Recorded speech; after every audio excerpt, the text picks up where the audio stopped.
Java Language Fundamentals. What we're going to do now is start digging into the nuts and bolts of Java. The language constructs, the fundamentals of just working with and utilizing the Java language. We're going to start off by taking a nice good look at the basic Java application. I like to think of this as the anatomy of a Java program. And the neat thing about this is that the simplest Java application to the most complex, for the most part, the anatomy is still the same. The rules of Java still apply, and there are a lot of rules that you're going to need to learn and really integrate, into your memory, and then you'll have a good time writing Java applications. So we're going to start off nice and slow there, and you'll see as we progress how the cool thing about Java, I'll just say this, there are a ton of rules surrounding Java. But the cool thing is once you get them, they don't really change and they stay very consistent. And then eventually they start making sense, and that's the neat part. Now, there's a common signature that all Java applications have, and that is called the main method. This is the entry point. This is where Java applications begin. So when we go over the anatomy up here, I'm going to spend a little bit more time focusing in on the main method. Then we're going to go over the rules of Java, the syntax rules. For example, what are the rules regarding a Java statement? How do I make comments in my code? Every programming language gives you the ability to create comments. That's also referred to as documentation inside of your code. So you can leave notes to yourself as to why am I doing this. Then we'll go over some key words that are important for you to know when programming in Java. Let's go ahead and begin by launching Notepad. So I'm going to click Start Run, and I'm going to type Notepad. I already had it in there, so I'm going to go ahead and start that off. Okay, the first thing I'm going to write here is public class, and I'm going to give the class a name. I'll call this Demo2, and I open up the curly, and I close the curly. Let's go ahead and stop here for right now, and let me kind of go over what I've done so far. Java is an object-oriented programming language, and we're going to talk a lot about that. The thing that you need to realize at this stage of the game is that everything we do and write in Java somehow lives in a special language construct called a class. All object-oriented programming languages utilize classes. Classes are the basis for objects. You see, we don't really see objects. We utilize them once they're in memory. So what we're doing is we are creating the blueprint for what is to become an object, or the model for what is to become an object. And I'm going to spend a lot more time developing this later on, but right now what you need to know is that all Java applications, here's a hard and fast, simple rule, just take this on faith, all Java applications have at least one class. Now, the file that we're going to be working with is called the compilation unit. And you can have multiple classes in a file. So I could have class demo3.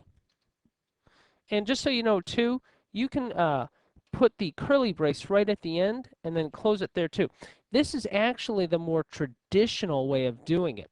I've kind of come along and I'm a proponent of doing it this way because as you'll see later on, you're going to want to learn how to line these up so you could see how you're indenting your code to help you out.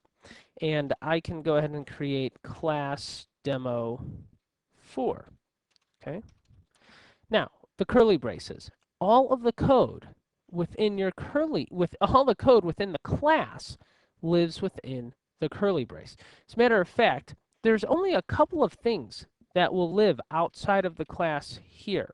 And by the time we're done, you will know what those are, but I'm not going to worry about that right now. Now, notice this. I have the word public here. Public is an access modifier. And that access modifier means that in terms of security, it is wide open and publicly available. All code on your computer has access to it. Now, it needs to be public. at least one class needs to be public. And as a matter of fact, here's another hard rule for you, is a compilation unit, which is the name of this file, can only have one public class. So I can have as many classes as I want, but I can only have one public class. Now, how do I name a class? It's pretty easy. It has to start with a letter, an underscore, or a dollar sign. So something like this, believe it or not, class with an underscore like that is legal. You just wouldn't want to do that. That would be a bad thing. The reason that this is bad, to name it simply underscore, is because what in the world is it? I have no idea. Later on you're going to see we're going to be giving our classes more meaningful names than Demo 2, Demo 3, and Demo 4. But by the way, just to get you thinking, what is a class really? Well, it's going to be an object, and objects are based on people, places, or things. They're kind of like nouns. So if you were to write an application to maybe work in a corporate HR environment, you might create an employee class. Okay, the compilation unit must be named after the public class within the compilation unit. So here I have 3 classes. The compilation unit has to be named for the public class and case sensitively. That's kind of a mouthful. Notice how the capital is of D, so demo 2. So what I name this class is I will name it, and I put it in quotes so it doesn't become dot text at the end of it, demo 2.java. So compilation units are named after the public class and have a .java file extension. So let me hop out to a command prompt and go into my Java/intro directory. And here you can see that I've got my demo2.java file. Now, watch what happens when I compile it. Remember, to compile it, I use javac for Java compiler and the name of the compilation unit, otherwise the .java file. Now, once I compile that, watch what gets created. Now, it's going to take a few seconds. Time, can vary depending on how fast your system is, how busy it is. But let me do a dir, and you will notice that I've got .class files, several of them. As a matter of fact, let me do a dir of star.class so we can just clearly see that. Notice that for every class I have in my single compilation unit, I have a class file. Let me do a file listing this way: dir demo star.star. Okay, so here I've got my demo2.java, the compilation unit. We as programmers, we work with compilation units. This is where we're going to edit our code, develop our code. Once we compile it, for every class within the compilation unit, you will get a .class file. Now, what do those class files look like? Well, let me go ahead and open up my directory here. And let's go ahead and right-click on a class file and throw that into my text editor. I'll open this with like Notepad. Right-click on it and open it with TextPad. So I'll say send to TextPad here. TextPad will take a second and open up. And all I want you to just see for right now is that it is a bunch of garbage. It's just gibberish. Remember, what happens is when I compile my code, my .java file, it becomes bytecode. My compilation unit becomes a bytecode, and that is read by the Java runtime environment. And therefore, it's not really human readable. What I'm going to do now is just delete these class files. Now, when I recompile this, the class files that I created earlier will not go away. So if I save this, okay, get rid of that, and I only have that one. If I do a javac of demo2.java, hit enter, let it do its thing, do a dir, you can still see I've got my older class files. So I can delete those if I want, or they can just live there. It's not going to hurt anybody. The next thing I have to do in my application is I must provide the main method. The main method always, and this is easy, looks like this: public static void main lowercase m string with brackets there, args, parenthesis. Now here's personal touch, personal preference versus one person's doing things of the other. You can go ahead and open your curly brace there and close it there. Notice how I indent. You don't have to indent. If I wanted to, my Java application could basically, be on one huge line, or everything can be justified. I mean, literally, as long as it's syntactically correct, you're pretty good to go. So another rule is Java doesn't really care too much about white space for the most part. But, I mean, how can I see things? I need to indent. So your indentation style is critical. Again, what I like to do is follow my rule about opening and closing the curly brace right as I go along on separate lines, okay? This method is the main method. It is the entry point for all Java applications. So therefore, its access modifier must be static, must be public. What does static mean? Static means, and we'll go over this in a little bit more detail later on, means that you do not have to instantiate an instance of the demo2 class in order to have access to the method. That actually will make sense later on as I go over more static, but let me just say this. The Java runtime environment is actually going to be accessing this and launching your application from in here. So therefore, it cannot instantiate or create an instance of your class. The word void here means that this method does not return anything. Main is the name of the method, and string args are the parameters that this method takes. So now what I can do is I can make a call to system.out.println, and I could put my hi everybody in there. This line here is basically a reference to standard output. Standard output is the command prompt or the DOS prompt. So now I'll go ahead and save this. I will compile it again, javac demo2.java. If I don't have any mistakes, I just get my command prompt back. You know what? I think I'm going to create a mistake just to show you what you get. Java demo2, and I get hi everybody to the prompt. Let's go ahead and create a mistake. Let's say I forget the semicolon here.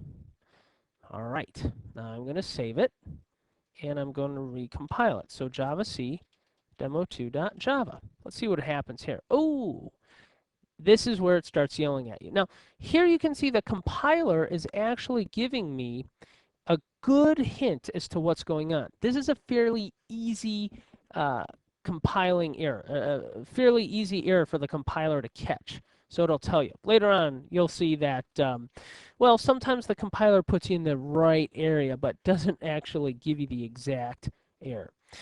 All statements in Java end with a semicolon. Every single one. So there's another rule for you. So I put that back in there. I hit my up arrow key to recall the last command I entered in my DOS prompt, and I get my command back there, and I'm back up and running. So that right there is the essence of every single Java application. A Java application must have a single class.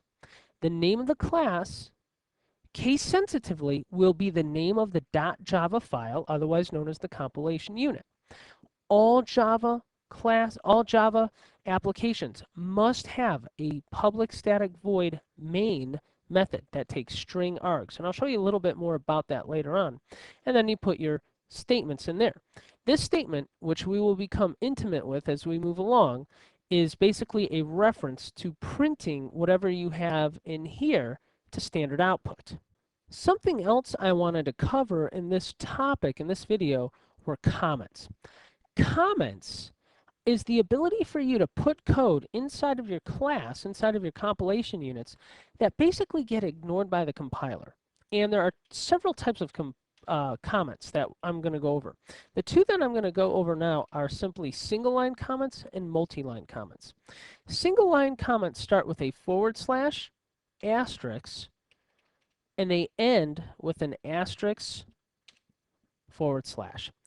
Everything in here is ignored by the compiler. So usually what you do is you give yourself a nice little header. Let's say the demo2 application written by, and maybe your name, date, some date info, let's say. Maybe you also will put a version number, 1.0.0.0, something like that. And if I save this and recompile it, you'll see that nothing happens. Okay. Now, again, as soon as, let's say I forget that, oops, let me back that up. As soon as I forget that /, I save it, come back to my prompt, and recompile it, or it errors out on me. Now, it's not sure what's going on here. It's telling me it's expecting the class keyword or the interface keyword, when in actuality, when I revisit it, it's missing the character of the / to indicate that the comment is over. Now, what I normally do is I like to go ahead and kind of do this whole thing just to make it pretty. So I might do a couple of rows like that, and then have a couple of lines kind of like that, just so my comment block, my header, really kind of stands out. And again, it's all personal preference. It's completely up to you what you want to do, but I just want to show you kind of what you might want to consider doing when you're writing your applications. Comments are going to save your life.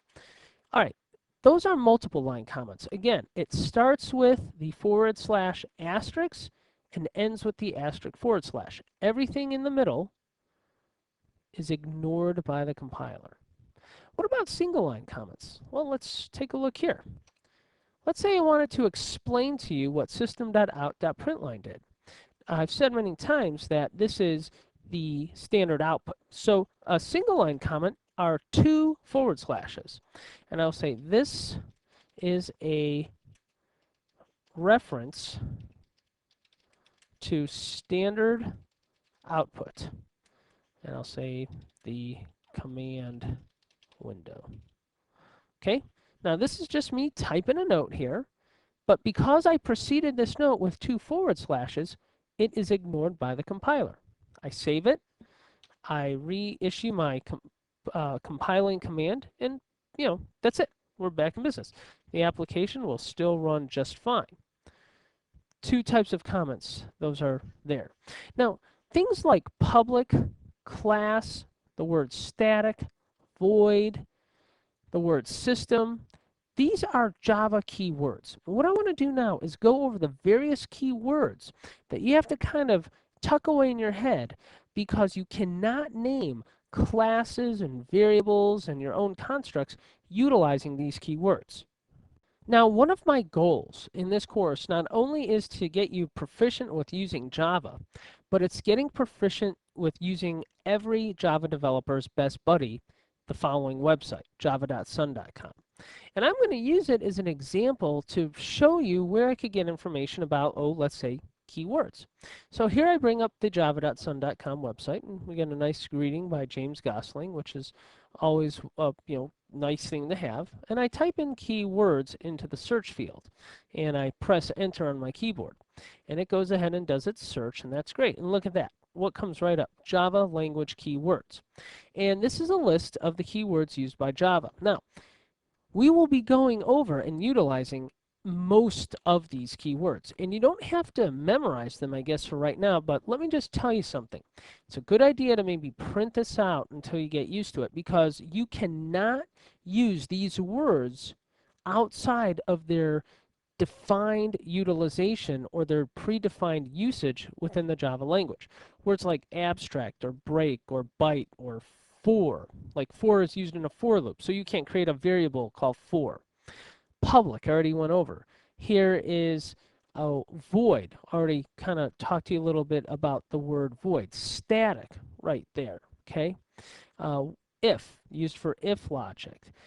Private, that's another access modifier. Protected, that's another access modifier. Something else to point out in what we'll go over is you could only utilize these words on certain places. That's the first thing to know. Like, for example, public can go on classes, methods, and variables, but the word try cannot. Okay? Or finally can go on classes, methods, and variables or fields, but it means something differently wherever you put it. And you'll find that's true for most of these words, but not a problem because we're going to go over all that stuff. So that is those are the main key words and how to find them so you can always have a reference to them. Now I'd like to go over and kind of review some of the key syntax rules with you. So let's kind of go over the Java syntax rules that I just want you to know about right now. More to come. The first thing that I want you to remember is Java is case sensitive. That means if you create a class demo1 with a capital D and a public class demo1 with a lowercase d, that Java will see those as two different classes. Okay? Now that could be a good thing or a bad thing. This particular example, I think it's a bad thing because what's the difference between a capital D demo1 and a lowercase d demo1? By the way, the word public, lowercase p. Class, all lowercase here, okay? Second thing, how do you end statements in Java? A statement in Java is a sentence. Just like in English, we have a character that ends our sentences, namely the period. The sentence ender, if you will, or how you end a statement in Java is with a semicolon. So all statements have to end with a semicolon. Now, there are some language constructs that we will use that do not end in a semicolon, namely like, declaring methods. But that's not really, when we declare a method, I should say, that's not really a Java statement. Okay, so more on that when we work with methods, but just for now, know that all statements end with a semicolon. And then finally, that list of keywords that I showed you. You need to be aware of those. Those will do things like cause compiling errors. For example, if I go ahead and create another class here, let's get rid of that. And I create a class, so let me go into Notepad, and I create a class public class 4. Remember that was a keyword, okay? And we save this, and I save it as in my fundamentals as quote 4.java. Okay, and I go into my command prompt and I go into my fundamentals directory. Okay, there's my 4.java. Now watch this. Java C 4.java. What's going to happen is it is going to bomb. Now, I wish the compiler would say something like, oh, you're using a keyword, but it doesn't. Because if as soon as I name this, let's say capital 4, and I resave it as 4.java, yeah, I want to replace it. I do a Java C 4.java, compile that again, you'll notice that it compiled. It's pretty weird, isn't it? But that's how it works. 4 with a lowercase f is a keyword, but 4 with a capital F is not a keyword, so therefore it compiles. In Java Language Fundamentals, we went over the anatomy of a basic Java application. Kind of went over what that's all about. Talked to you a little bit about the class, and compilation units. And I said that a compilation unit can only have one class, and it has to be named after the public class case sensitively. Compilation units have that .java file extension. And we went over the main method. This is the entry point in which all Java applications start. Then I wrapped up talking about some syntax rules. I hope you have found this informative, and I'd like to thank you for viewing.